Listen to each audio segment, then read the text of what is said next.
Hello everyone, এখন বাজে ঠিক 6:30 মানে 6:22 বাজে। তো আজকে কোনোরকম কোনো ভিডিও দিতে পারলাম না, তার কারণ হচ্ছে আমাদের এখানে যে সামনের মাঠটা আছে ইউনাইটেড মাঠ, তো আজ সকাল থেকে প্রচণ্ড পরিমাণে হচ্ছে কি তোমার গান বাজনা বাজছিল।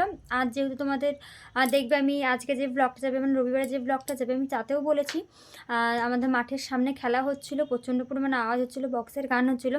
তো এডিট করা একদমই সম্ভব না, কারণ যদি বাই চান্স হয় তাহলে আমার হচ্ছে গিয়ে পুরো কপিরাইট চলে আসবে। যার জন্য আজকে সারাটা দিন আমি কিচ্ছু করতে পারিনি। এই কিছুক্ষণ 5টা 5:30 নাগাদ হয়তো কি 6টা নাগাদ হয়তো বন্ধ হলো, তারপরে আমি যার জন্য এই ভিডিওটা করছি। আর সেরকমভাবে ভিডিও করি না, এমনি ভিডিও তো আমি ভয়েস ওভার দিয়ে দিতে পারবো, অসুবিধা হবে না, কিন্তু এডিটের সময় তো সম্ভব না, সেহেতু আর দেইনি। আর দেখো রেডি হয়েছি, কোথায় যাচ্ছি কিসের জন্য যাচ্ছি তো তোমরা সেটা নেক্সট ব্লগ মানে আজকের ব্লগ যেটা তোমরা সোমবার দিন পাবে, অবশ্যই দেখো। তো কারণটাই তোমাদের জানাতে এলাম। তো চলো এখন করতেন টাটা।